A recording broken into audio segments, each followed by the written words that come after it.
आज हम पर देखेंगे जो दृष्टि का टेस्ट नंबर 7 है, ठीक है, टेस्ट नंबर 7। तो इसको देखेंगे, इसका पार्ट नंबर 2 देखेंगे, पार्ट 2। पार्ट 1 मैं ऑलरेडी करा चुका हूँ, उसमें आपके 49 क्वेश्चन तक मैंने करा दिए हैं, ठीक है, 1 से लेके आपका 49 या 49 क्वेश्चन।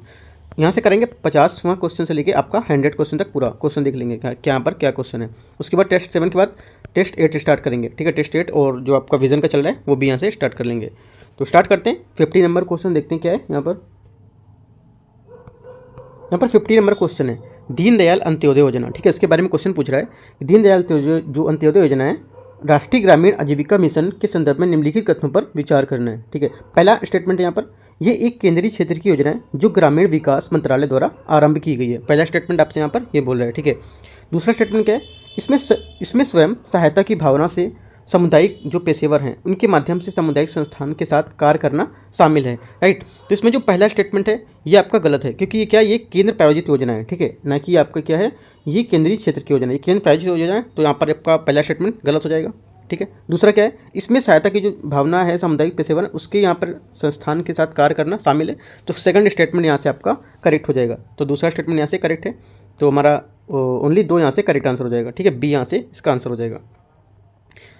देखो ये बोल रहा है कि ये जो आजीविका होती है इसको प्रभावित करता है। जैसे कैसे प्रभावित करता है कि ग्रामीण परिवार को जो आपके जो हेल्प ग्रुप होते हैं उनको संगठित करना, ठीक है। प्रत्येक ग्रामीण जो निर्धन परिवार हैं उनको एक महिला सदस्य को क्या है सहायता के साथ यहाँ पर शामिल करना, ठीक है।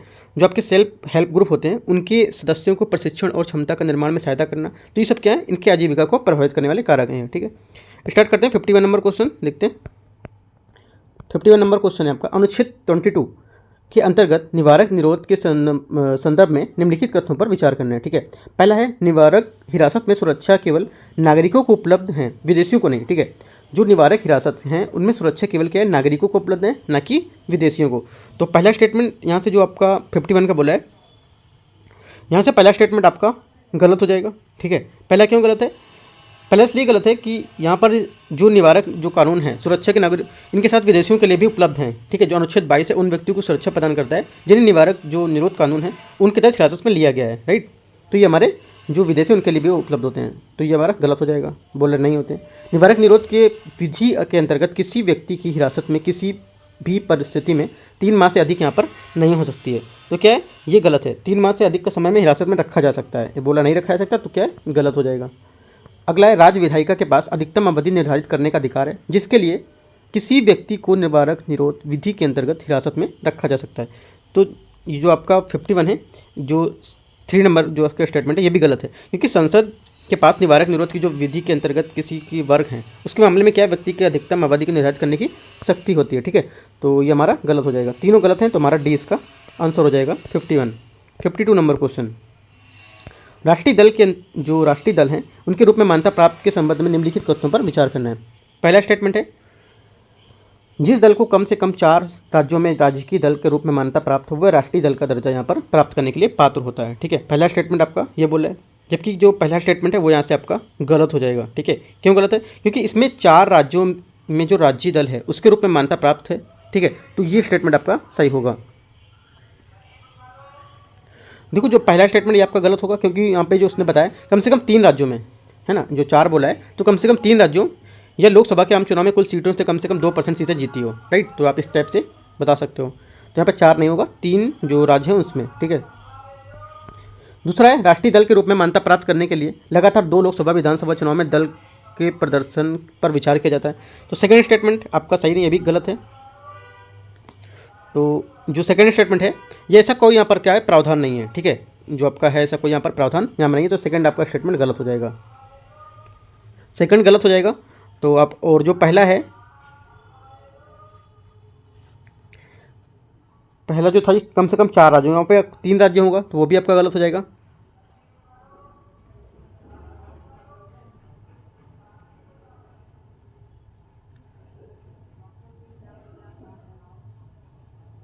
तो आपके देखो यहाँ पे डी इसका आंसर होगा, ठीक है। इसका आंसर क्या हो जाएगा, डी।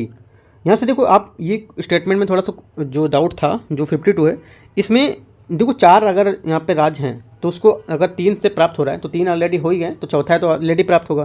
तो ये चीज़ आपको याद रखना है कि ये बोला उसने, तो ये तो नहीं बोला है क्वेश्चन में कि 4 राज्य जो हों वो इसका दर्जा प्राप्त कर सकते हैं या प्राप्त कर चुके हैं, ठीक है। अगर कर चुके हैं तो ठीक है, लेकिन अगर ये बोलता है कि 4 राज्य अगर उनका दर्जा मिलेगा तो ही होगा, तो गलत हो जाएगा, 3 होगा वो, ठीक है। तो यही चीज़ यहाँ पर बोला था, तो दोनों स्टेटमेंट यहाँ से आपको गलत हो जाएंगे, ठीक है। कौन सही नहीं है, तो दोनों सही नहीं है, ना तो एक ना ही दो, ठीक है। अगला देखते हैं 52 53 नंबर क्वेश्चन। 53 क्वेश्चन है, हाल ही में जन समाचारों में देखा गया न्यायमूर्ति रंगनाथ मिश्रा आयोग संबंधित किससे हैं? ये किससे संबंधित है? तो ये संबंधित है आपका धार्मिक और भाषाई अल्पसंख्यक की स्थिति है उसके आकलन से, ठीक है, उसके आकलन से यहाँ पर ये संबंधित है। 54 हाल के वर्षों में यमन, सीरिया और लीबिया निम्नलिखित में से किस कारण से अंतर्राष्ट्रीय ध्यान आकर्षित किया इन लोगों ने, ठीक है, इन जो देशों ने। तो करेक्ट आंसर हमारा 54 का हो जाएगा सी, यहाँ से इसका आंसर हो जाएगा क्या, गृह युद्ध के कारण, ठीक है। जो यमन गृह युद्ध था 2011, और जो आपका सीरियाई गृह युद्ध था जो 2011 में आरंभ हुआ था वो भी, ठीक है। तो ये सब क्या है, इसकी वजह से न्यूज़ में थे। लिबियाई गृह युद्ध 2014, तो ये सब न्यूज़ में इस वजह से बने हुए थे। 55 नंबर क्वेश्चन है, निम्नलिखित देशों पर विचार करना, इराक, आर्मेनिया, तुर्कमेनिस्तान, तुर्की, अजरबैजान, सऊदी अरब, इनमें से कितने देश ईरान के साथ स्थल सीमा साझा करते हैं? ईरान के साथ कितने जो देश हैं स्थल सीमा यहाँ पर साझा करते हैं? तो कौन कौन करते हैं, देखते हैं इसको। ईरान के उत्तर में कैस्पियन सागर तथा दक्षिण में क्या है, फारस की खाड़ी है। इसके मध्य जो इस्लामी राज है उसको देश के आधिकारिक तौर पर ईरानी इस्लामिक जो गणराज है उसका नाम यहाँ पर दिया गया इनका, राइट। तो जो उनके स्थल सीमाएं कौन कौन सी, आपकी अफगानिस्तान है, ठीक है, अफगानिस्तान इसमें नहीं है ऑप्शन में। आर्मेनिया, आर्मेनिया आपका यहाँ पर दिया हुआ है, ठीक है, आप मैच कर सकते हैं, मैं बताता जा रहा हूँ। आर्मेनिया, अजरबैजान, इराक, पाकिस्तान, तुर्की और तुर्कमेनिस्तान से लगती हैं, ठीक है। ये बहरीन, कुवैत, ओमान, सऊदी अरब और संयुक्त अरब अमीरात के साथ समुद्री सीमा साझा करती हैं, ठीक है। तो जो सऊदी अरब है उसके समुद्री सीमा साझा करेगी, ना कि इसका जो यहाँ पर क्या बोला था इसमें स्थल सीमा, ठीक है। सऊदी अरब यहाँ पे जो थल से जो वाटर वाला है, वाटर बॉडी या फिर समुद्री सीमा है उसके लिए आएगा आपका सऊदी अरब, यहाँ पे सऊदी अरब थल सीमा में नहीं आएगा। तो छठा आपसे गलत हो जाएगा, तो 5 यहाँ से आपके स्टेटमेंट करेक्ट हो जाएंगे। अगला क्या 56 नंबर क्वेश्चन, उत्तर अटलांटिक संधि, ठीक है, जिसको बोलते हैं नाटो, ठीक है, इन नाटो के संदर्भ में निम्नलिखित कथनों पर क्या है विचार करना है, ठीक है। नाटो के बारे में क्या विचार करना है, ये एक सैन्य गठबंधन है जिसका उद्देश्य अपने सदस्य राष्ट्रों के बीच पारस्परिक रक्षा और सामूहिक सुरक्षा को बढ़ावा देना, ठीक है। पहला स्टेटमेंट यहाँ से आपका पहला स्टेटमेंट जो है आपका यहाँ से करेक्ट हो जाएगा, ठीक है। क्या है ये नाटो का एक राजनीतिक सैन्य गठबंधन जिसमें 31 सदस्य देश शामिल होते हैं। इसका गठन कब हुआ था, 1949 में, ठीक है। ये पारस्परिक रक्षा और सामूहिक सुरक्षा को बढ़ावा देने के लिए करेक्ट है। ये इस सिद्धांत पर कार्य करता है कि किसी एक सदस्य राष्ट्र पर हमला सभी सदस्यों पर हमला माना जाएगा। तो 56 का जो सेकंड स्टेटमेंट है ये भी स्टेटमेंट एकदम करेक्ट है, ठीक है। अनुच्छेद 5 में यह है जो बताया गया है कि नाटो संधि का अनुच्छेद 5 एक प्रमुख प्रावधान बताता है कि किसी एक पर आप हमला करेंगे तो पूरे पर हमला माना जाएगा। तीसरा है नाटो की सुरक्षा सदस्य राष्ट्रों के गृह युद्ध या आंतरिक जो तख्ता पलट है उस तक विस्तृत है, ठीक है। तो तीसरा स्टेटमेंट यहाँ से आपका गलत हो जाएगा, ठीक है। तो तीसरा गलत हो जाएगा, तो यहाँ से आपका 1 और 2 करेक्ट है, तो 2 स्टेटमेंट यहाँ से आपके करेक्ट हो जाएंगे। 57 नंबर क्वेश्चन, हाल ही में आयोजित प्रथम जल निकाय गणना के संदर्भ में निम्नलिखित कथनों पर विचार करना है। कौन सी प्रथम जो जल निकाय गणना है उसके बारे में आपको बताना है। इसका संचालन पर्यावरण एवं वन जलवायु परिवर्तन मंत्रालय द्वारा किया गया था, है ना। पहला स्टेटमेंट आपका ये, और पहला स्टेटमेंट आपका गलत है। ये क्या है, ये जल निकायों की गणना जो है ये जल शक्ति मंत्रालय है, ना कि पर्यावरण एवं जल परिवर्तन मंत्रालय, ठीक है। सेकंड क्या है, देश में जल निकायों की सबसे अधिक संख्या उत्तर प्रदेश में है, ठीक है। तो सेकंड स्टेटमेंट जो यहाँ से है आपका, सेकंड स्टेटमेंट आपका गलत हो जाएगा, किसमें, सबसे कम सिक्किम में, ठीक है। क्या होगा, सबसे अधिक जो है पश्चिम बंगाल और सबसे कम सिक्किम में, तो आपका यूपी नहीं होगा, गलत हो जाएगा। कुल जल निकाय में लगभग 40% शहरी से क्षेत्रों में स्थित है, ठीक है। तीसरा स्टेटमेंट जो आपका है वो भी गलत है। इसमें बताया गया कि जो रिपोर्ट से उसमें बताया गया था कि 97.1% जल निकाय ग्रामीण क्षेत्रों से, जबकि शहरी क्षेत्रों में ओनली 2.9%, ये भी गलत हो। तो तीनों स्टेटमेंट गलत है। पूछा क्या है, इसमें से कौन से सही हैं, कोई सही नहीं है, इनमें से कोई भी सही नहीं है। तो 57 का आपका यहाँ से डी आंसर हो जाएगा, ठीक है। 58 नंबर क्वेश्चन, हीट वेव के संदर्भ में निम्नलिखित कथनों पर विचार करना है। पहला स्टेटमेंट है यहाँ से, हीट वेव के संदर्भ में विचार करना है, यदि किसी स्थान का अधिकतम तापमान मैदानी क्षेत्रों में कम से कम 40 डिग्री सेंटीग्रेड एवं पर्वतीय क्षेत्रों में कम से कम 30 डिग्री सेंटीग्रेड तक पहुंच जाता है तो इसे हीट वेव की स्थिति मानते हैं, ठीक है। तो 58 का एक जो स्टेटमेंट है एकदम करेक्ट बात बोला है। दूसरा, वेट बल्ब का तापमान उच्च तापमान और निम्न आर्द्रता का एक संयोजन होता है, ठीक है। तो सेकंड स्टेटमेंट आपका यहाँ से गलत हो जाएगा, क्योंकि जो इसका संयोजन है जिसे वेट बेल्ब जो तापमान कहा जाता है, ठीक है, क्या कहा जाता है, वेट बेल्ब तापमान कहा जाता है। इसमें उच्च तापमान अपने आप में उतना विनाशक नहीं होता जितना कि उच्च तापमान अपने आर्द्रता के संयोजन से होता है, तो इसलिए हमारा सेकंड गलत हो जाएगा। तो ओनली 1 यहाँ से इसका करेक्ट आंसर हो जाएगा 58 का ए। 59 नंबर, बाघ गणना 2022 के संदर्भ में निम्नलिखित कथनों पर विचार करना है। पहला है, बाघ गणना प्रत्येक 5 वर्ष में की जाती है। पहला स्टेटमेंट आपका 59 का ये है, ठीक है, तो हमारा ये गलत हो जाएगा। ये क्या है, 4 वर्ष में की जाती है। दूसरा, पश्चिमी घाट में बाघों की आबादी में उल्लेखनीय वृद्धि हुई है, ठीक है, तो क्या है, सेकंड स्टेटमेंट, ये जो आपका सेकंड स्टेटमेंट भी आपका यहाँ से गलत हो जाएगा। तीसरा स्टेटमेंट क्या है, भारत में मिजोरम को छोड़कर सभी राज्यों में बाघों में बाघ पाए जाते हैं। तो तीसरा भी गलत है आपका यहाँ से, क्योंकि बाघों की गणना में भारत में 20 राज्यों में वन जो है उसका अधिवास उसमें शामिल किया गया है, राइट।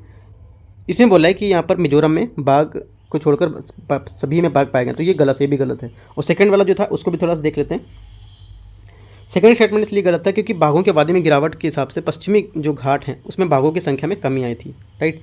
ये कमी वायनाड, नीलगिरी, रंगस्वामी पर्वतमाला इसमें काफ़ी देखी गई, तो तीनों स्टेटमेंट यहाँ से आपके गलत हो जाएंगे। तो डी इसका आंसर है 59 का। 60 नंबर, ग्राफीन के संदर्भ में निम्नलिखित कथनों पर विचार करना है। ये कार्बन परमाणु की एक परमाणु मोटी परत होती है, ठीक है, 60 में पहला स्टेटमेंट है, एकदम सही बात बोला है कि जो मोटी परत होती है, सही है। ये हीरे से भी कई गुना ज़्यादा मजबूत होता है, तो सेकंड स्टेटमेंट, ये भी स्टेटमेंट आपका करेक्ट है, सही बात बोला कि हीरे से कई गुना ज़्यादा ये क्या है आपका जो मजबूत होता है ना, ये बोल सकते हो 40 गुना मजबूत होता है, ऐसा करके बोल सकते हैं। तीसरा स्टेटमेंट है, ऊर्जा और चिकित्सा जगत में इसकी व्यापक उपयोगिता के कारण इसे एक महत्वपूर्ण पदार्थ के रूप में जाना जाता है, तो तीसरा स्टेटमेंट भी आपका सही है, क्योंकि चिकित्सा की व्यापक संभावनाओं में इसे एक अद्भुत सामग्री के रूप में जाना जाता है, राइट। तो हमारा तीसरा स्टेटमेंट भी करेक्ट हो जाएगा, क्योंकि ग्राफीन के अतिरिक्त आपके अनुप्रयोग हैं जैसे कि एंटी जंग कोस्टिंग जो होता है, पेंट्स कुशल सटीक जो सेंसर है उसके तेज करने के लिए, राइट, डीएनए के अनुकरण, ये सब आपके क्या इसमें शामिल हो जाते हैं, तो तीनों स्टेटमेंट आपके करेक्ट हो जाएंगे 60 में, ठीक है। 61, तो 60 का आपका हो जाएगा, सभी करेक्ट है तो सी उसका करेक्ट हो जाएगा, ठीक है। 61 नंबर, चित्रकला और राज्य, बहुसली चित्रकला और बसोहली बसोहली चित्रकला, दूसरा है गोंड चित्रकला, तीसरा है कांगड़ा चित्रकला, ठीक है। कहाँ कहाँ पर है आपके राज्य दिए, मैं आपको कितने युग में आपके मैच कर रहे हैं आपको ये बताना है 61 में, ठीक है। तो देखो जो बसोहली चित्रकला है, ठीक है, बसोहली जो चित्रकला है कश्मीर के कठुआ जिले में, ठीक है, आपका बोल रहा है उत्तर प्रदेश में, तो ये आपका गलत हो जाएगा, ठीक है। दूसरा क्या है, गोंड चित्रकला जो आपका है, ठीक है, गोंड चित्रकला मध्य प्रदेश की पारंपरिक चित्रकला है, तो आपका मध्य प्रदेश सही है ये। कांगड़ा चित्रकला जो आपकी है, कांगड़ा चित्रकला कांगड़ा की जो चित्रात्मक कला है ये सही है, हिमाचल में होगा ना कि सिक्किम में, ठीक है, कांगड़ा हिमाचल है तो हिमाचल होगा, तो आपका आंसर हो जाएगा ओनली वन, गोंड चित्रकला मध्य प्रदेश, बी इसका ए इसका आंसर होगा, केवल एक स्टेटमेंट करेक्ट है। यहाँ पर केवल एक का मतलब ये नहीं कि जो यहाँ पर 1 नंबर दे रखा है 2 नंबर दे रखा है, ये केवल एक का मतलब कितने स्टेटमेंट यहाँ पे करेक्ट हैं, ठीक है, तो एक स्टेटमेंट करेक्ट है, ये आंसर होगा यहाँ पर, ठीक है। 62 नंबर क्वेश्चन देखते हैं, बढ़ते वाष्पीकरण और जलवायु परिवर्तन के कारण पृथ्वी के जल विज्ञान चक्र पर निम्नलिखित में से कौन सा सर्वाधिक जो प्रभाव है वो हो सकता है बढ़ते वाष्पीकरण को लेकर, ठीक है। तो ये क्या प्रभाव हो सकता है, ये हो सकता है उच्च वाष्पीकरण की दर सूखे की तीव्रता और मीठे जल की जो उपलब्धता है उसको कम करने में योगदान कर सकती है, ठीक है। तो आपका बी यहाँ से स्टेटमेंट करेक्ट हो जाएगा, ठीक है, क्योंकि जो विश्व आर्थिक मंच है WEF जिसको बोलते हैं वर्ल्ड इकोनॉमिक फोरम, राइट, इसके अनुसार जो आपका जलवायु परिवर्तन के परिणाम स्वरूप बढ़ते वैश्विक तापमान के कारण जो ये होता है इसके कारण ये जो सेकंड स्टेटमेंट है ये बताए गए हैं, ठीक है। अगला देखते हैं 63 नंबर क्वेश्चन को। 63 क्वेश्चन यहाँ से पशुधन इनके पे कथनों पर विचार करना है कौन सा सही है। पशुधन के मलमूत्र सब्जी के अपशिष्ट जैसे कृषि के अपशिष्ट पदार्थों के विलगन से खाद तैयार की जाती है। पहला स्टेटमेंट आपसे ये बोला है, पहला बात एकदम करेक्ट है, क्योंकि जो कंपोस्ट जो आपका कंपोजीकरण होता है उसकी प्रक्रिया में कृषि अपशिष्ट पदार्थ जैसे पशुधन मूल, ठीक है, गोबर, सब्जी के छिलके, ये सब में क्या है यहाँ से इसका किया जाता है, तो पहला करेक्ट है। दूसरा केंचुआ खाद जिसको बोलते हैं वर्मी कंपोस्ट, पटसन मूंग या ग्वार उगाकर इन्हें मृदा में मिश्रित करके तैयार किया जाता है, ठीक है। तो सेकंड स्टेटमेंट जो आपका है, सेकंड स्टेटमेंट आपका गलत है, ठीक है, कि जो केचुआ वर्मी कंपोस्ट है ये केचुए द्वारा पौधों तथा पशुओं में अपशिष्ट पदार्थों को शीघ्र निरस्त्रीकरण की प्रक्रिया द्वारा बनाया जाता है, इसे वर्मी कंपोस्ट कहते हैं, ठीक है। ये क्या है जो ये बोल रहा है ये स्टेटमेंट हरी खाद के बारे में बोल रहा है, जब ठीक है, तो हरी खाद के बारे में बोल रहा है, तो आपका ये गलत हो जाएगा। यहाँ पे पहला गलत है, दूसरा गलत है, पहला आपका करेक्ट है, तो पहला करेक्ट है तो ए यहाँ से इसका आंसर हो जाएगा 63 का ए। 64 नंबर, क्योंकि जो बात कर रहा है सेकंड वाली ये बात कर रहा है किसकी, जो आपका हरी खाद है उसके बारे में, ठीक है। ये जो केंचुआ इसको सिर्फ यहाँ पे लगा दिया इन्होंने ऐसा। अगला देखते हैं 64 नंबर। 64 है गुरुत्वाकर्षण के तरंगों के संदर्भ में निम्नलिखित कथनों पर विचार करना है। ये दिक्काल, ठीक है, ये दिक्काल या स्पेस टाइम में तरंगे हैं, ठीक है, क्या है, स्पेस टाइम में तरंगे, पहला करेक्ट है, क्योंकि गुरुत्वाकर्षण तरंगे ब्रह्मांड में शक्तिशाली और ऊर्जावान प्रक्रियाओं के द्वारा दिक्काल में उत्पन्न हुई तरंगे होती हैं। सबसे दुर्लभ या दुर्बल तरंगे ब्लैक होल के टकराने से उत्पन्न होती हैं, सेकंड स्टेटमेंट है, पहला करेक्ट था। सेकंड स्टेटमेंट यहाँ से आपका गलत होगा, क्योंकि सबसे प्रबल गुरुत्वाकर्षण तरंगे ब्लैक होल, ठीक है, जो ब्लैक होल सबसे प्रबल तरंगे, ना कि सबसे दुर्बल, सबसे प्रबल तरंगे गुरुत्वाकर्षण के जो ब्लैक होल है उस पर सुपरनोवा तारे के जीवन काल के जो अंत होते हैं उसमें बड़े पैमाने पर विस्फोट करते हैं और टकराते हैं, ठीक है, जिससे क्या है, प्रलयकारी घटनाओं का उत्पन्न होना होता है। तो सेकंड आपका गलत हो जाएगा, यहाँ पे दुर्बल नहीं होगा, यहाँ पे होगा प्रबल। तो पहला करेक्ट है, दूसरा गलत है। 64 का आपका हो जाएगा ए। 65 निम्नलिखित पर विचार करना है। जहाज़ों और पनडुब्बियों की विफलता अभिकल्पना, लेक्टोमीटर, ओडोमीटर, थर्मामीटर, इनमें से कौन सा आर्किमिडीज के सिद्धांत का अनुप्रयोग है? आर्किमिडीज के सिद्धांत का अनुप्रयोग इनमें से कौन सा है? देखो, आर्किमिडीज का सिद्धांत क्या होता क्या है? जो आर्किमिडीज का सिद्धांत है, जब किसी वस्तु को किसी तरल या पूर्ण आंशिक रूप से डुबोया जाता है, ठीक है, किसी में डुबाया जाता है, किसी चीज़ को आंशिक रूप से डुबाया जाता है, तो ऊपर की दिशा में एक बल का अनुभव होता है। ऐसे करके डुबाएंगे तो आपको ऊपर ऐसे कोई करके खींचेगा, लगता है कि ऊपर को खींच रहा है ना, ऊपर को ऐसा। तो वही क्या है, वही अनुभव करना, जो भार हटा रहा है उसको, ऐसा लगेगा मैं डुबा रहा हूँ, ऊपर से कोई हटा रहा है, वही क्रिया आपको आर्किमिडीज कहलाती है, ठीक है। तो यहाँ से आपको देखना है आर्किमिडीज के बारे में। तो देखो, आर्किमिडीज के बारे में कौन सा इसमें से सिद्धांत का अनुप्रयोग है, ठीक है, क्योंकि देखो मैं इसलिए थोड़ा सा डिस्कस कर दिया क्योंकि सभी स्टूडेंट यहाँ साइंस वाले नहीं है, कुछ का बैकग्राउंड आर्ट्स भी यहाँ पर है, तो मुझे साइंस के कुछ क्वेश्चन को डिस्कस करना पड़ जाता है, ठीक है। तो 65 में देखो, जो पहला स्टेटमेंट है यहाँ पर, इनकी अभिकल्पना में किया जाता है इसका उपयोग, पहला करेक्ट है, ठीक है। दूसरा, लेक्टोमीटर जो आपका है, लेक्टोमीटर जो आपको दूध मापने के जो नमूने हैं उसकी शुद्धता की जांच करने के लिए प्रयुक्त होते हैं, ठीक है, ये होता है। थर्मामीटर एक तरल पदार्थों को थर्मा का विस्तार करने के लिए होता है। और जो आपका ओडोमीटर है, ठीक है, जो ओडोमीटर है, आधुनिक डिजिटल ओडोमीटर माइलेज की गणना करने के लिए एक कंप्यूटर चिप का उपयोग करते हैं, ठीक है। तो हमारा क्या है, बी यहाँ से इसका स्टेटमेंट सही हो जाएगा। क्या इसके दो स्टेटमेंट आपके करेक्ट हैं, जैसे कि आपका जहाज़ों पनडुब्बियों की अभिकल्पना, ठीक है, और आपका जो यहाँ पर लेक्टोमीटर है, दुग्धमापी, ठीक है, ये दोनों आपके इसी सिद्धांत पर काम करते हैं, 1 और 2, तो ओनली 2 यहाँ से करेक्ट हो जाएंगे। 66 नंबर, निम्नलिखित कथनों पर विचार करना है। वृक्क की पत्थरी को तोड़ना, भ्रूण की जांच करना, पुलों में दरारों को पता लगाना, प्रगलन की प्रक्रिया, इनमें से कितनी पराध्वनिक जो तकनीकें हैं उसके अनुप्रयोग हैं, ठीक है, पराध्वनिक जो तकनीकें हैं इनके क्या अनुप्रयोग हैं, कौन कौन से इसमें से हैं, तो हमारे करेक्ट हो जाएंगे कौन कौन से। देखो, इसमें से पहला तो आपका हो जाएगा पराध्वनिक जो उपयोग है, उसमें ब्लॉकों या पिंड की दरारों का जो जाँच है उसके लिए किया जा सकता है, जैसे कि आप यहाँ देख रहे हैं, तीसरा नंबर, ठीक है।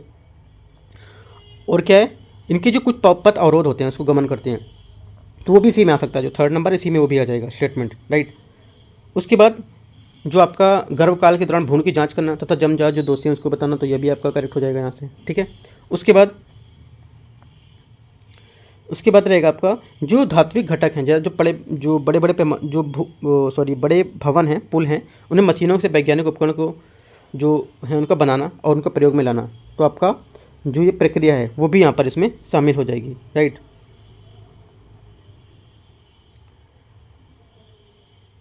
तो यहाँ पर गुर्दे की छोटी पथरी बारीक कणों में तोड़ना, ये भी इसका आंसर हो जाएगा। तो 1, 2, 3 आपका 1, 2 और 3 ये आपकी करेक्ट हैं तीनों, 1, 2, 3 केवल 3 स्टेटमेंट, ये सी नंबर 66 का सी। 67, ठीक है, 67 है। निम्न कथनों पर विचार करना है। पात्रे निषेचन जो होता है IVF, इसके बारे में आपको विचार करना है। इसमें नर और मादा युग्मकों को एकत्रित करते प्रयोगशाला में अनुरूपी परिस्थितियों का युग्मनज बनते हैं, इसके लिए ये प्रेरित किया जाता है।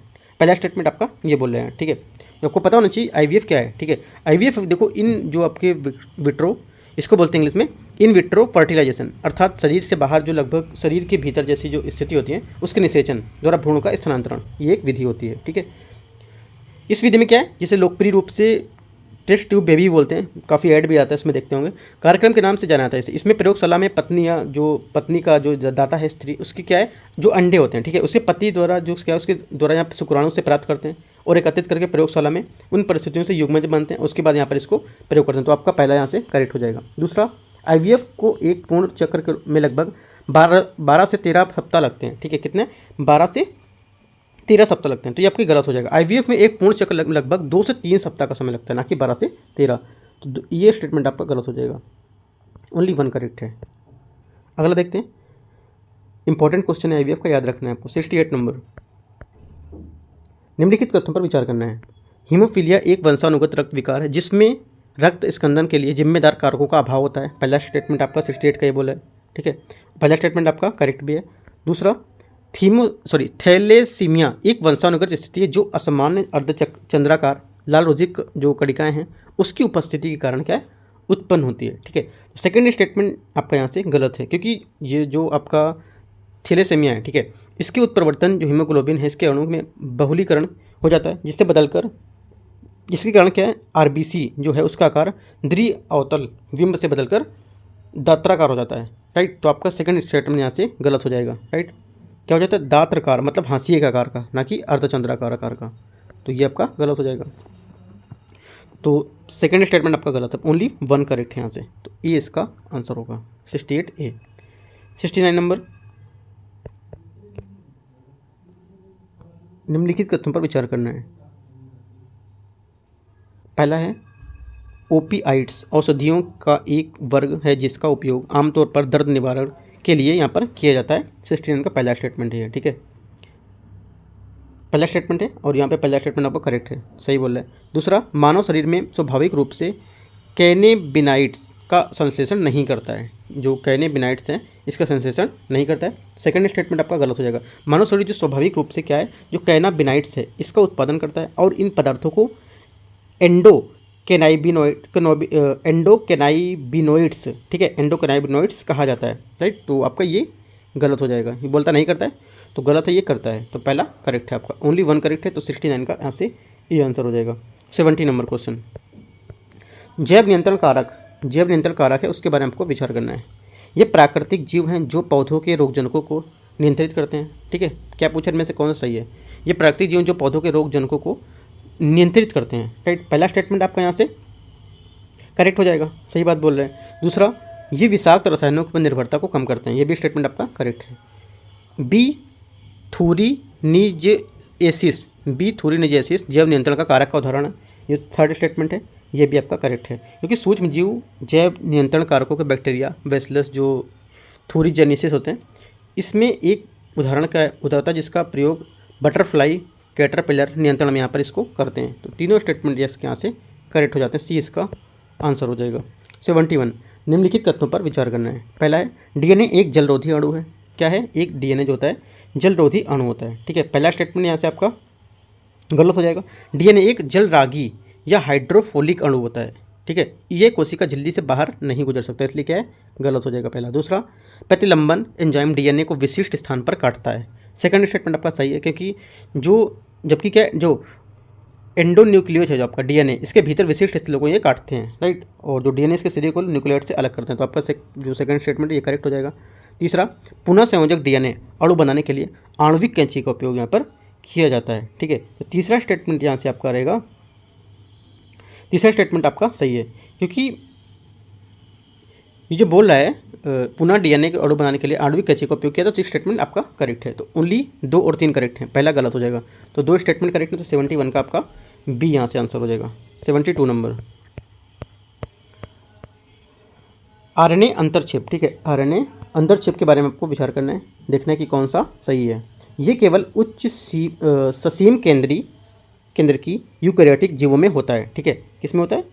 जो आपके ससीम केंद्रीय यूकैरियोटिक जीवों में होता है। तो पहला स्टेटमेंट यहाँ से आपका पहला स्टेटमेंट यहाँ से आपका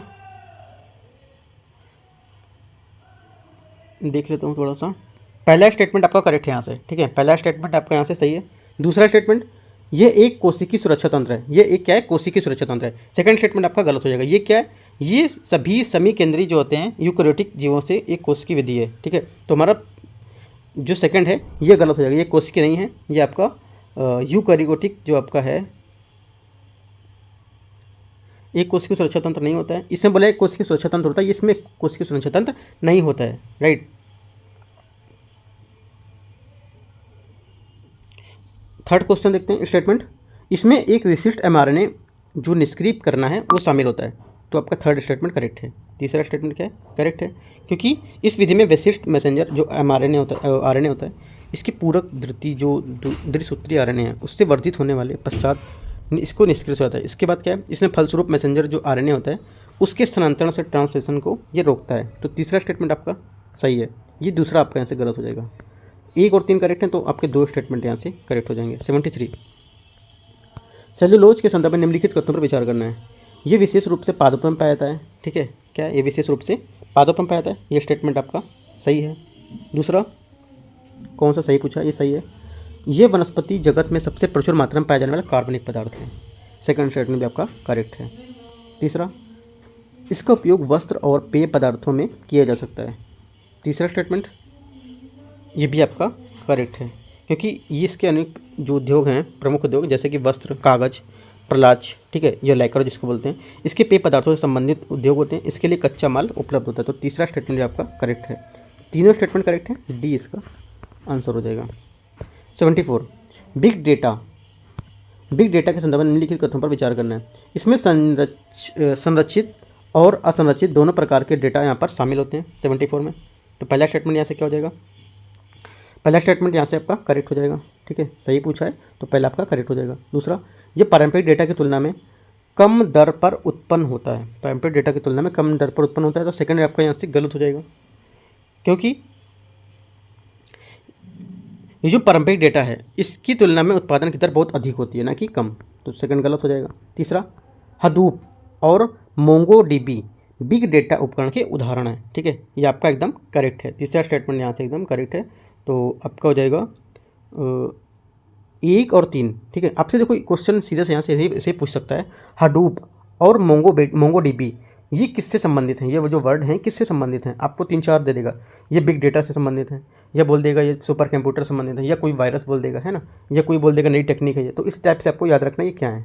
तो हमारे क्या हो जाएंगे? 1 और 3 करेक्ट हो जाएंगे आंसर। 1 और 3 सी इसका आंसर हो जाएगा 74 का। 75 देखते हैं।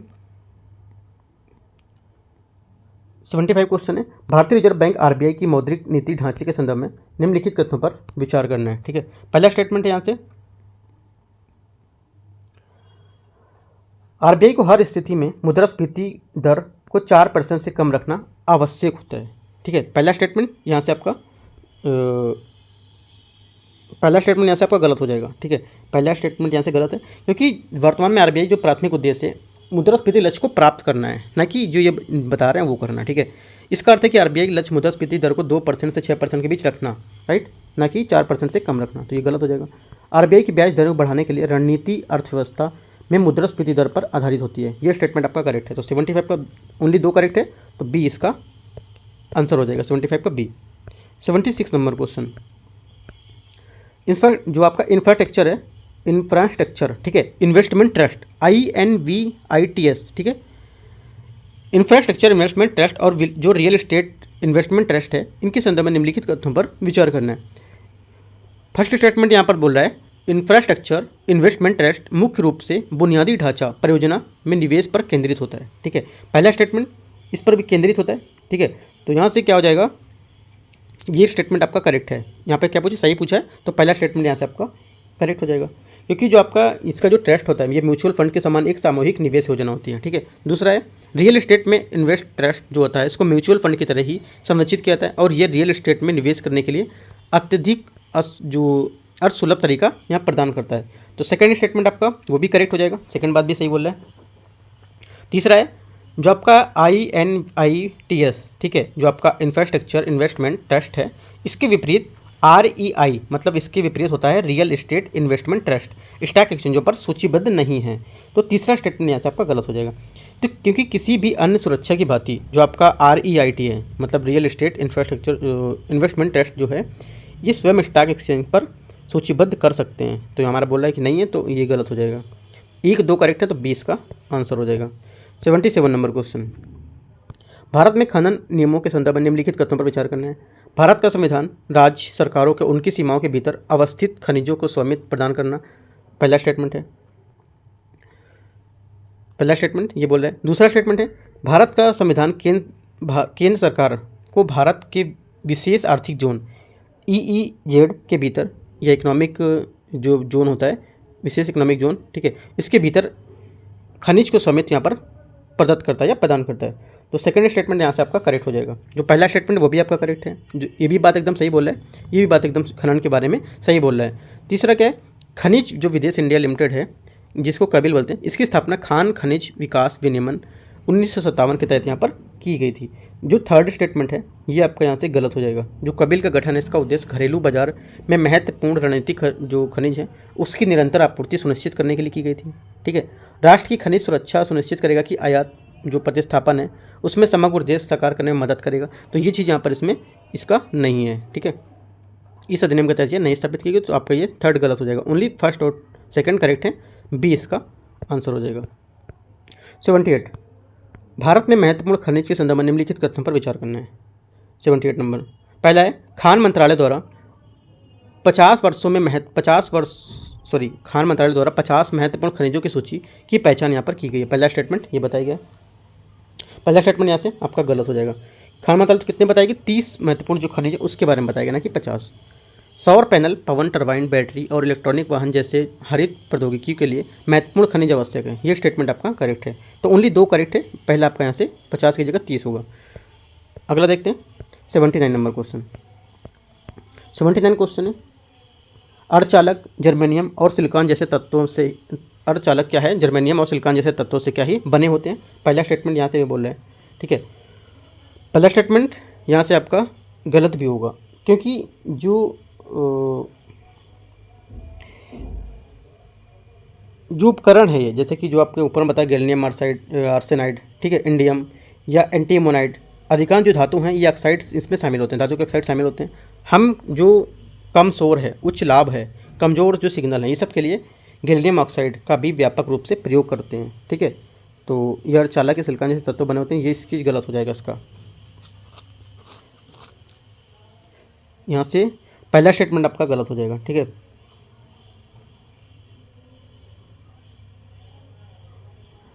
दूसरा स्टेटमेंट यहाँ से, दूसरा स्टेटमेंट है, डायोड इंटीग्रेटेड सर्किट आईसी और ट्रांजिस्टर सभी अर्धचालकों से निर्मित होते हैं। तो सेकंड स्टेटमेंट यहाँ से आपका करेक्ट हो जाएगा।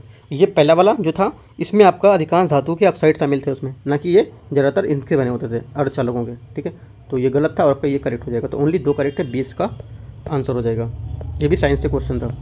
यहाँ से 80 नंबर क्वेश्चन है। 80 नंबर इस पर बोल रहा है, mission on advance and high impact research, जिसको माहिर बोलते हैं, ठीक है, इसके संदर्भ में निम्नलिखित कथनों पर विचार करना है।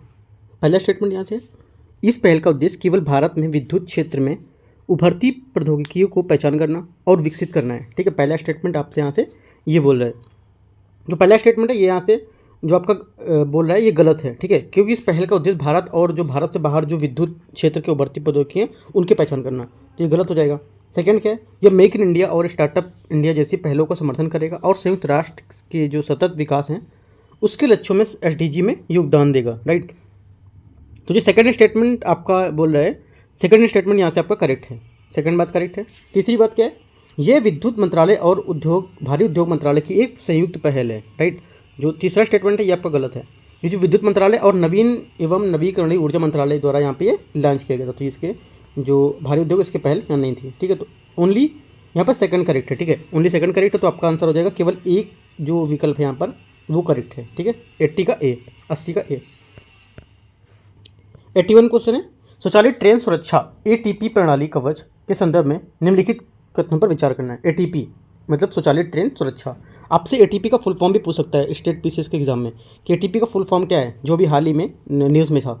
ये बोलेगा स्वचालित ट्रेन की सुरक्षा के लिए बनाया गया, या बोल देगा आपका जो बायोलॉजी से कुछ रिलेटेड करके दे देगा ADP और ATP करके, ठीक है। तो इस टाइप से आपको याद रखना है, ATP आपकी स्वचालित ट्रेन सुरक्षा प्रणाली कवच है, ठीक है।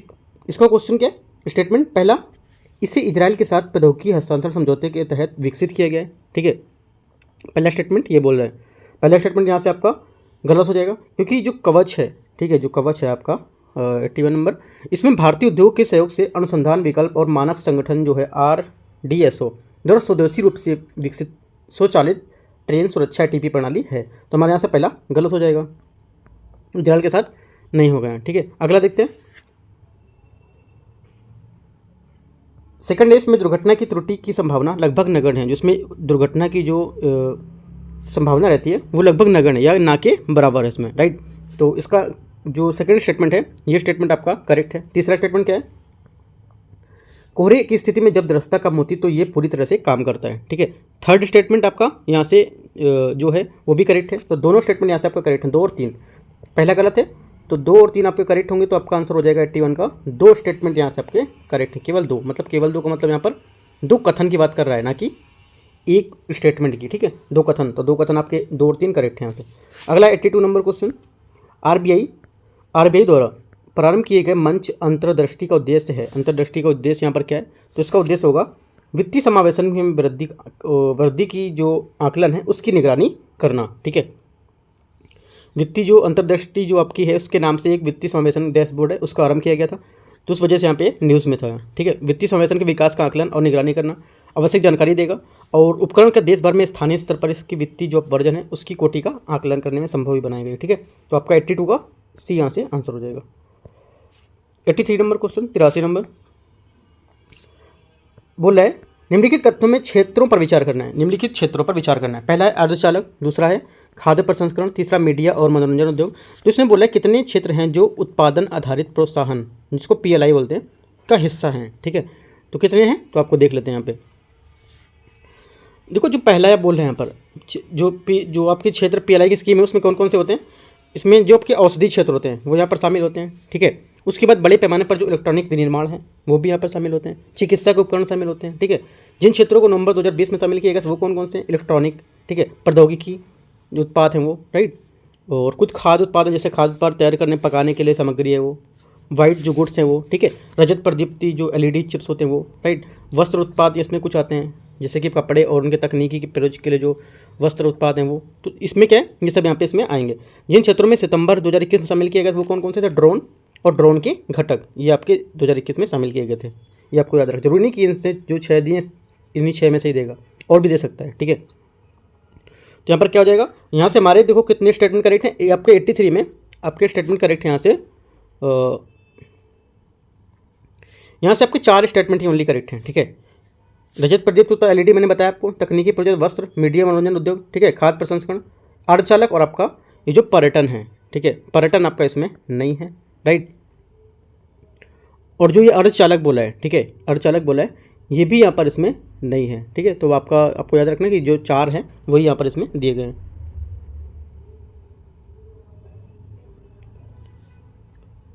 अर्धचालक इसमें होगा, ठीक है, थोड़ा सा मिसप्रिंट हो गया, अर्धचालक होगा। जो खाद्य प्रसंस्करण मैंने कुछ बताया, खाद्य के उत्पाद बताए वो भी हैं, मीडिया मनोरंजन को जो उद्योग हैं वो भी आएंगे, तकनीकी प्रयोजकता वस्त्र जो हैं वो भी रहेंगे, LED जो प्रयोजकता भी है। आपका जो ये है पर्यटन है, पर्यटन यहाँ पर नहीं होगा आपका, ठीक है, पर्यटन है वो गलत होगा। ओनली आपके केवल 5 करेक्ट होंगे, डी यहाँ पे इसका आंसर होगा, ठीक है। 5 आपके यहाँ पे करेक्ट होंगे। जैसा मैंने आपको इसका जो आंसर था, एक्सप्लेनेशन था, वो मैंने आपको बताया भी कौन कौन इसमें है, तो आप मैच भी कर सकते हैं अपने अकॉर्डिंग, ठीक है। अगला 84 नंबर क्वेश्चन, निम्नलिखित युग्मों पर विचार करना है। प्राकृतिक स्रोत दिए और अम्ल दिए हैं, ठीक है। प्राकृतिक स्रोत यहाँ पे स्रोत हैं चींटी का डंक, सिरका, इमली, टमाटर, ठीक है। अम्ल कौन कौन से इसमें आएंगे, तो इसमें कितने युग मैं आपको बता रहा है कि कितने युग मैच कर रहे हैं, सही से मैच करते हैं, ठीक है। तो देखते हैं इसको। जो चींटी का डंक है, देखो दही, नींबू का रस, संतरा, ये सब क्या है, सिरके, ये सब खट्टा होता है इनका, ठीक है। तो इन पदार्थों के जो खट्टा इसलिए तो क्योंकि इनमें क्या है, अम्ल एसिडिक होते हैं, एसिडिक अम्ल होता है मतलब एसिड होते हैं इसमें, इसलिए ये खट्टा होता है। ऐसे पदार्थों की रासायनिक प्रकृति क्या होती है, अम्लीय होती है, ठीक है। तो आपका देखो यहाँ से हो जाएगा आंसर जो होगा 84 में एसिटिक अम्ल। देखो एसिटिक अम्ल आपका होता है सिरके में, ठीक है, सिरका एसिटिक अम्ल, सही बोला, सेकंड स्टेटमेंट सही है। इमली आपका आएगा टार्टरिक अम्ल, ठीक है, इमली आएगा आपका टार्टरिक अम्ल, सही है। टमाटर आपका आएगा ये टमाटर आपका रहेगा, चलो नेक्स्ट देख लेते हैं। चींटी का डंक जैसे कि आपका ये रहेगा फार्मिक एसिड में, ठीक है। चींटी का डंक लैक्टिक नहीं होगा, फार्मिक अम्ल में होगा, ठीक है। और आपका कौन सा बचा, आपका बचा यहाँ पर अभी टमाटर, ठीक है। चींटी का डंक तो गलत हो गया, टमाटर जो आपका फार्मिक अम्ल टमाटर नहीं आएगा, राइट। टमाटर आपका आएगा साइट्रिक एसिड में आता है, ठीक है। जैसे जो खट्टे फल होते हैं वो सब आपके साइट्रिक एसिड में आते हैं, नींबू जैसे कुछ इसके जो कुछ फल होते हैं, संतरा, ठीक है, ये सब आपके साइट्रिक एसिड में आते हैं। तो आपका यहाँ से हो जाएगा सिट्रिक एसिड हो जाएगा, फार्मिक अम्ल नहीं होगा। तो आपके सिर्फ 2 करेक्ट हैं, आपको सिर्फ करेक्ट देखना है, गलत नहीं देखना है कौन सा गलत है। आपका कौन से सही दिख रहे हैं, सिरका, इमली, 2 सही हैं आपके, तो 20 का स्टेटमेंट हो जाएगा, ओनली 2। 85 नंबर क्वेश्चन है, निम्नलिखित तथ्यों पर विचार करना है। अलैंगिक जनन में पादप बिना बीज के भी नए पादप क्या उत्पन्न कर सकते हैं, पहला स्टेटमेंट है। लैंगिक जनन में नए पादप बीजों का जो उत्पन्न होना यहाँ पर पाया जाता है या उत्पन्न होते हैं बीज यहाँ से, ठीक है। तो सेकंड स्टेटमेंट आपका ये है। तीसरा स्टेटमेंट, सेकंड स्टेटमेंट आपका करेक्ट है, पहला भी स्टेटमेंट आपका यहाँ से करेक्ट है। तीसरा का है कायिक प्रवर्धन एक प्रकार का अलैंगिक प्रजनन होता है जिसमें मूल तनों, पत्तियों और कलियों के नए पौधे उत्पन्न होते हैं, ठीक है। तो 85 का जो आपका स्टेटमेंट है ये भी तीसरा स्टेटमेंट भी आपका करेक्ट होगा। तो तीनों स्टेटमेंट क्या यहाँ से आपके करेक्ट हो जाएंगे, तो आपका डी स्टेटमेंट यहाँ से आंसर हो जाएगा, ठीक है। 86 नंबर, 86 है ऊर्ध्वपातन, अवचूर्णन, भर्जन और आपका विद्युत लेपन, ये कौन कौन से भौतिक परिवर्तन है इसमें से भौतिक परिवर्तन कौन कौन से हैं, तो आपको यहाँ से ये बताना है, ठीक है। देखो भौतिक परिवर्तन क्या होते हैं, जिसका साइंस नहीं होगा सब्जेक्ट तो उसके लिए बता देता हूँ। भौतिक परिवर्तन होते क्या है, वह परिवर्तन जिसमें एक अथवा अधिक नए पदार्थ निर्मित होते हैं, एक या अधिक पदार्थ में क्या निर्मित होते हैं, रासायनिक परिवर्तन कहलाते हैं, ठीक है। रासायनिक परिवर्तन को रासायनिक अभिक्रिया भी कहते हैं, ठीक है। रासायनिक परिवर्तन हमारे जीवन में क्या अत्यधिक महत्वपूर्ण है, ठीक है। सभी नए पदार्थ रासायनिक परिवर्तन के परिणाम स्वरूप निर्मित होते हैं। उदाहरण के लिए हमारे शरीर में जो भोजन का पाचन है, फलों का पकना, अंगूर का, ठीक है, किण्वन, तो ये सब क्या है आपका जो रासायनिक परिवर्तन में आते हैं, राइट। भौतिक परिवर्तन क्या होते हैं, वह परिवर्तन जिसमें किसी पदार्थ का भौतिक गुण में परिवर्तन होता है, क्या उसके भौतिक गुणों में परिवर्तन होता है, उसे भौतिक परिवर्तन कहा जाता है।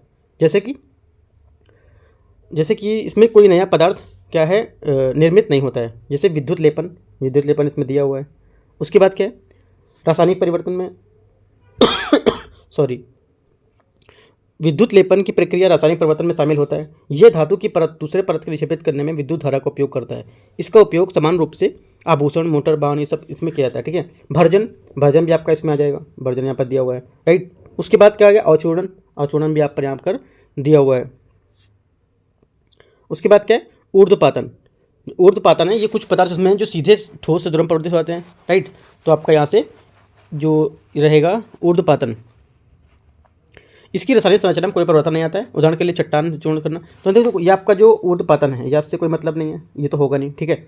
जो आपका मैंने बोला था इधर आपका किण्वन जो था ये भौतिक गुण में परिवर्तन होता है। तो किण्वन देखो था, किण्वन हो गया आपका और आपका हो जाएगा भर्जन और विद्युत लेपन, ठीक है। भर्जन और विद्युत लेपन 3 और 4, ठीक है। भर्जन और विद्युत लेपन ये इसका आंसर हो जाएगा जो आपके भौतिक परिवर्तन है। 3 और 4, ठीक है।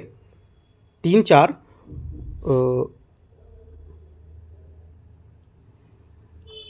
इसमें स्टेटमेंट कुछ गलत दिए हुए हैं 86 में, देख ले तो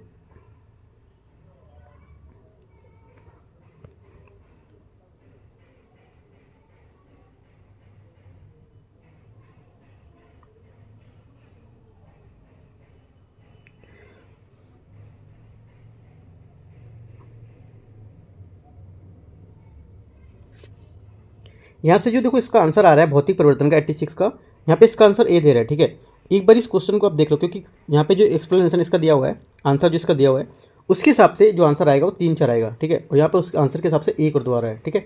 तो एक बार जो भौतिक परिवर्तन है एक बार आप रीड कर लेंगे इस टॉपिक को, ठीक है। जो मैंने आपको डेफिनेशन बताई क्या है उसके हिसाब से आप वो देखो मेन चीज़ क्या आपको डेफिनेशन ही पता होनी चाहिए कि क्या होता है भौतिक परिवर्तन, उसके हिसाब से आप आंसर तो कर ले जाओगे, ठीक है। क्योंकि यहाँ से जो आंसर दे रहा है वो थोड़ा सा गलत है, मिसप्रिंट हुआ है, इस वजह से मैं गलत आंसर यहाँ पे नहीं बताऊंगा आपको, ठीक है। तो अगला देखते हैं 87, निम्नलिखित तथ्यों पर विचार करना है।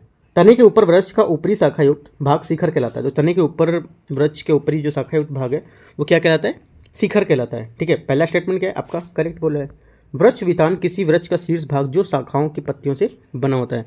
सेकंड स्टेटमेंट आपका यहाँ से करेक्ट होगा, ये भी बात सही बोला है, ठीक है। क्योंकि सभी वृक्ष क्या है इसके वितान होते, सभी वृक्षों पर क्या वितान होते हैं और सभी वृक्ष छाया प्रदान करते हैं, ठीक है। लेकिन ऊंचे तने जो घनी चौड़ी वाले होते हैं, जो शाखाएं होती हैं, उन वृक्षों में वितान का निर्माण ये करते हैं, ठीक है। तो दोनों स्टेटमेंट हमारे करेक्ट हो जाएंगे। तो 87 का सी करेक्ट हो जाएगा, दोनों करेक्ट हैं।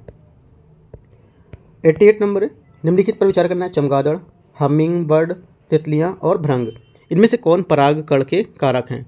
जो परागकण के कारक हैं इनमें से कौन से हैं, ठीक है, देखते हैं। देखो कीट जो होते हैं, ठीक है, कीट क्या है पुष्पों पर बैठते हैं और वो क्या पराग को अपने शरीर में वहन करते हैं और कुछ पराग उसी प्रकार के पुष्प वर्तिकाग्र होते हैं उसमें गिर जाते हैं, राइट। ये क्या परागकण कहलाता है, राइट। स्वपरागण क्या होता है, यदि परागण उसी पुष्प अथवा उसी पौधे को दूसरे पुष्प में वर्तिकाग्र करते हैं, ठीक है, वर्तिकाग्र करते हैं या गिरते हैं तो उससे स्वपरागण कहते हैं, राइट। अब यहाँ पर बात रही कि ये इनमें से कौन से परागण के जो परागण इनके कारक कौन कौन से हैं। तो इनके परागण के कारण होंगे आपके तितलियाँ, ठीक है, तितलियाँ, भृंग और तितैया, ठीक है, ततैया जिसको बोलते हैं, मक्खियाँ, मधुमक्खी, पतंगे, तो ये सब क्या है, इसमें आपके परागण के श्रेणी में आएंगे। तो आपका आंसर हो जाएगा क्या, 1 2 3 4, चारों स्टेटमेंट करेक्ट हैं, ठीक है।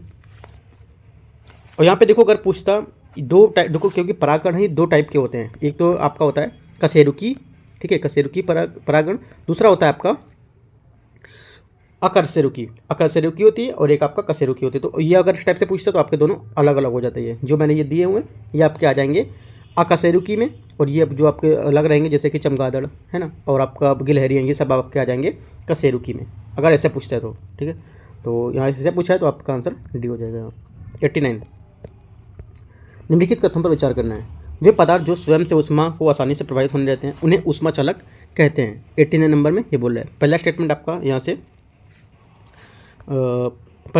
से आपका करेक्ट हो जाएगा। दूसरा स्टेटमेंट क्या बोला है, दूसरा स्टेटमेंट यहाँ से वे पदार्थ जो स्वयं से होकर ऊष्मा को आसानी से प्रभावित नहीं होने देते हैं उन्हें ऊष्मा का कुचालक कहते हैं। ये भी बात सही है, कुचालक भी बात सही करा है और ऊष्मा का चालक, ये दोनों बातें सही बोल रहे हैं, ठीक है। अगला देखते हैं स्टेटमेंट में क्या बोला है 89 में। तीसरा स्टेटमेंट यहाँ से है, गहरे रंग की वस्तुएं हल्के रंग की वस्तुओं की अपेक्षा ऊष्मी विकिरणों को क्या कम अवशोषित करती हैं, ठीक है। तो ये स्टेटमेंट आपका गलत हो जाएगा।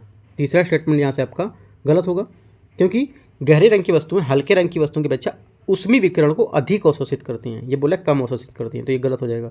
तीसरा गलत हो जाएगा, जहाँ जहाँ 3 होगा उसको काट देंगे, तो 1 2 हमारा आंसर हो जाएगा। अगर तीसरा आपको पता होता सीधे तीसरा देखते तो सीधे तीसरे को देख के ही एलिमिनेट करके आप तीसरा काट सकते थे और आपका आंसर 1 2 आ सकता था। यहाँ 90 नंबर क्वेश्चन है, निम्नलिखित कथनों पर विचार करना है। पहला क्वेश्चन है, निम्नलिखित कथनों पर विचार करना है। ऊतक कोशिकाओं का एक समूह होता है। ऊतक क्या है, कोशिकाओं का एक समूह होता है, ठीक है, जो किसी जीव में विशेष कार्य करने को संपादित करता है। पहला स्टेटमेंट आपका ये हो गया, ठीक है। स्टेटमेंट पहला आपका ये, और पहला स्टेटमेंट आपका सही भी है। दूसरा, पादपों के सभी भागों तक भोजन के परिवहन के लिए संवहन ऊतक को क्या जाइलम कहा जाता है। जो संवहन ऊतक उनको क्या है, जाइलम कहा जाता है। ये स्टेटमेंट आपका गलत हो जाएगा। क्यों, क्योंकि जल और पोषक तत्वों के परिवहन के लिए पादपों में जो संवहन ऊतक होता है उससे जाइलम कहते हैं, ना कि ये, ठीक है। तो ये गलत हो गया। तीसरा क्या है, पादपों में जल और पोषक तत्वों के परिवहन के लिए संवहन ऊष्मा को फ्लोएम कहते हैं, ठीक है। ये भी स्टेटमेंट आपका गलत है। क्यों, क्योंकि जो भोजन के पादप के सभी भागों में ले जाया जाता है, भोजन जो है भोजन को पादपों के सभी भागों में ले जाया जाता है, ये कार्य संवहन ऊतक द्वारा इसे फ्लोएम कहते हैं, ना कि जो पोषक तत्वों में परिवहन के लिए जल ले जाता है उससे फ्लोएम कहते हैं। ये गलत हो जाएगा, भोजन को ले जाता है ना कि जल को। तो ये आपका तीसरा भी गलत हो गया। ओनली 1 करेक्ट है 90 में, तो ओनली एक स्टेटमेंट सही है। 92, निम्नलिखित कथनों पर विचार करना है। यकृत मानव की सबसे बड़ी ग्रंथि है। यकृत क्या है, मानव की सबसे बड़ी ग्रंथि है। पहला स्टेटमेंट यहाँ से आपका करेक्ट होगा, सही बोल रहे हैं। दूसरी बात, यकृत से स्रावित पित्तरस वसा के पाचन में महत्वपूर्ण भूमिका निभाता है। ये भी स्टेटमेंट आपका करेक्ट है। तो दोनों स्टेटमेंट यहाँ से आपके करेक्ट हो जाएंगे, सी इसका आंसर हो जाएगा, ठीक है। 92, अधिकांश अकशेरुकी जीव में उत्सर्जन तंत्र की कार्यात्मक इकाई मैलपीगी के लिखा, जो अभी मैंने बताया आपको, कशेरुकी और अकशेरुकी, ठीक है। यहाँ पे क्या है, अधिकांश अकशेरुकी जो जीव होते हैं उनमें उत्सर्जन तंत्र की कार्यात्मक इकाई को मैलपीगी नलिकाएं कहा जाता है, ठीक है। मैलपीगी नलिकाएं कहा जाता है। पहला स्टेटमेंट ये आपका करेक्ट है पहला, ठीक है। दूसरा, निफ्रॉन वृक्क की कार्यात्मक इकाई है जो रक्त को निस्पंदित और मूत्र के जो उत्पादन है उसके लिए जिम्मेदार होती है, ठीक है। सेकंड स्टेटमेंट आपका जो है वो भी स्टेटमेंट आपका करेक्ट है, राइट। तो दोनों स्टेटमेंट करेक्ट है, तो यहाँ से इसका आंसर क्या हो जाएगा, सी। सही पूछा है तो सी इसका आंसर हो जाएगा। 93 नंबर, केंचुओं में शोषण आर्द्र त्वचा के माध्यम से होता है। केंचुओं में क्या शोषण आर्द्र त्वचा के माध्यम से होता है। दूसरा, मछलियों में शोषण क्लोम के माध्यम से होता है, ठीक है। तो इनमें से पूछना है कौन सा स्टेटमेंट आपका सही है। तो 93 है, 93 में दोनों बातें करेक्ट हैं, दोनों बातें एकदम सही है, ठीक है। तो हमारा सी इसका आंसर हो जाएगा। 94, निम्नलिखित कथनों पर विचार करना है। पहला है, लैक्टोबैसिलस जीवाणु जो लैक्टोबैसिलस जीवाणु होता है वह दही में पाया जाता है। यह दही के निर्माण को क्या बढ़ावा देता है। पहला स्टेटमेंट है, ये पहला स्टेटमेंट आपका सही है, सही बात बता रहा है। दूसरा है चावल, इडली और डोसा बैटर के किण्वन के लिए बैक्टीरिया और यीस्ट में सहायक होते हैं। सेकंड स्टेटमेंट भी आपका यहाँ से करेक्ट है, ठीक है। तो जीवाणु होते हैं जो पनीर जो चीज़ होता है उसमें अचार एवं अनेक खाद्य पदार्थों के उत्पादन में सहायक होते हैं। तो दोनों स्टेटमेंट ये करेक्ट हैं, तो आपका सी यहाँ से भी आंसर हो जाएगा।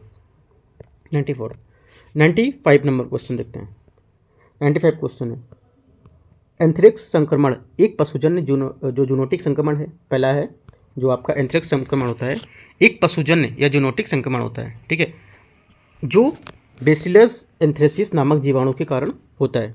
पहला स्टेटमेंट करेक्ट है, ठीक है। इसमें क्या है, इसमें पशुओं से इंसानों में फैलने वाली बीमारी होती है ये, ठीक है, तो पहला हमारा करेक्ट हो जाएगा। दूसरा, गाय में खुर और मुंह में रोग के विषाणु रोग द्वारा होता है। जो गाय में खुर एवं मुंह का रोग होता है वो विषाणु के द्वारा होता है। ये भी स्टेटमेंट आपका करेक्ट है, तो दोनों स्टेटमेंट आपके सही हैं।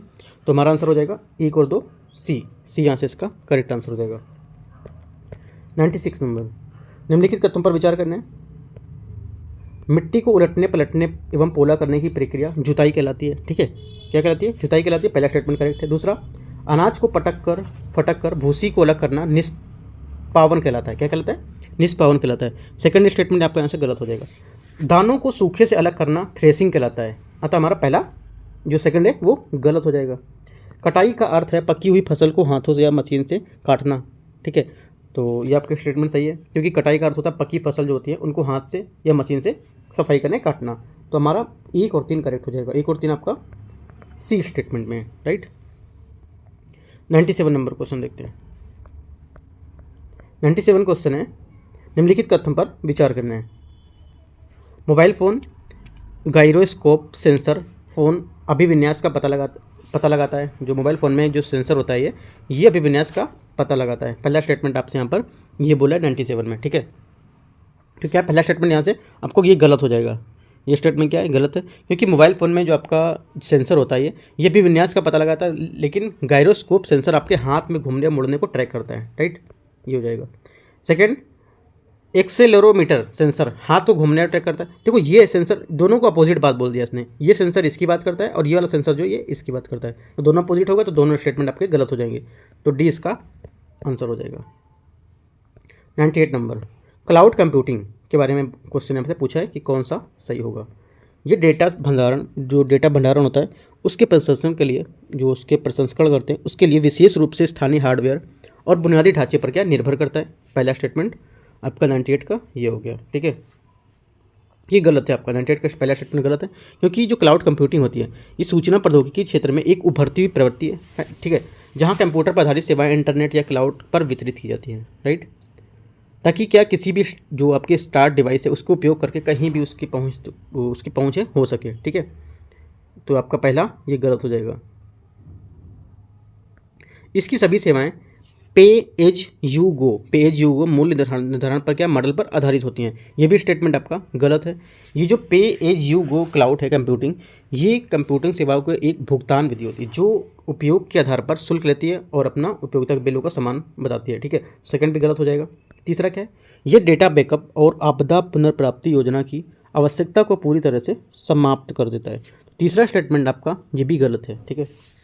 ये क्या है, किसी भी बैकअप के विफल होने या उसकी आपदा के कारण नष्ट हो जाने पर डेटा हानि को जोखिम को कम करता है, ये समाप्त नहीं कर देता है। तो ये तीनों गलत हैं, तो आपका आंसर इनमें से कोई नहीं, डी। 99, द्रवीकरण प्राकृतिक गैस को द्रव रूप में परिवर्तित करने की प्रक्रिया है। द्रवीकरण जो है प्राकृतिक गैस को द्रव के रूप में परिवर्तित करने की प्रक्रिया है, ये बोल रहा है 99 में, ठीक है। ये स्टेटमेंट आपका करेक्ट है, सही पूछा है तो पहला सही है। दूसरा, प्राकृतिक गैस मुख्य रूप से मीथेन से बनी होती है और इसे स्वच्छ दहन वाला जीवाश्म ईंधन कहते हैं या होता है, ठीक है, तो सेकंड स्टेटमेंट भी आपका करेक्ट है, तो दोनों स्टेटमेंट यहाँ से आपके करेक्ट हो जाएंगे, ठीक है। प्राकृतिक गैस मुख्य रूप से क्या मीथेन से बनी होती है और इसे स्वच्छ दहन वाला जीवाश्म ईंधन मानते हैं, राइट। इसका उपयोग परिवहन वाहनों ईंधन के रूप में यहाँ पर कर सकते हैं, राइट, क्योंकि ये क्या है, जो प्राकृतिक गैस है ये जो वाहन है उसके ईंधन के लिए क्या है, ये कम प्रदूषणकारी है और एक स्वच्छ ईंधन भी मानते हैं इसको, ठीक है, स्वच्छ ईंधन के रूप में भी इसको प्रयोग करते हैं, तो दोनों स्टेटमेंट हमारे करेक्ट है, तो सी इसका आंसर हो जाएगा। लास्ट क्वेश्चन है 100 क्वेश्चन हमारा, इस टेस्ट नंबर 7 का लास्ट है। मौसम संबंधी पूर्वानुमान, दूरदर्शन प्रसारण, दूरसंचार, सुदूर संवेदन, इनमें से कौन से कृत्रिम उपग्रहों के अनुप्रयोग हैं? कृत्रिम उपग्रह के जो उपग्रह हैं उनके अनुप्रयोग इनमें से कौन कौन से हैं, ये पूछा है। ठीक है, तो देखो मौसम संबंधी पूर्वानुमान ये तो आपका करेक्ट है। दूरदर्शी प्रसारण ये भी आपका जो कृत्रिम उपग्रह हैं उसके अनुप्रयोग हैं। दूर संचार भी इसका अनुप्रयोग है। ठीक है, और जो दूर संवेदन ये भी, तो चारों क्या है इसके जो हमारे उपग्रह हैं इसके अनुप्रयोग हैं। ठीक है, इसके अनुप्रयोग के बारे में बता रहा है। राइट, तो क्या है मेरा डी इसका आंसर हो जाएगा, 1 2 3 4। तो देखो यहाँ से जो 7 नंबर पेपर था इसका दृष्टि का, टेस्ट नंबर 7, इसका पार्ट 2 में पूरा 100 नंबर क्वेश्चन तक मैंने डिस्कस कर लिया। ठीक है, अब स्टार्ट करेंगे जो यहाँ पे टेस्ट नंबर 6 रहेगा, विज़न है इसका, विज़न का टेस्ट नंबर 6 रहेगा वो स्टार्ट करेंगे, और दूसरी साइड से स्टार्ट कर लेंगे जो दृष्टि का टेस्ट नंबर 8 रहेगा उसका पार्ट 1। ठीक है, तो देखते रहिए, कोई डाउट रहता है आप नीचे कमेंट में पूछ सकते हैं, और टेलीग्राम चैनल भी मैं नीचे लिंक पेस्ट कर दूँगा, तो वहाँ से भी आप अपडेट पाने के लिए वहाँ से जुड़ सकते हैं। ठीक है, all the best, thank you.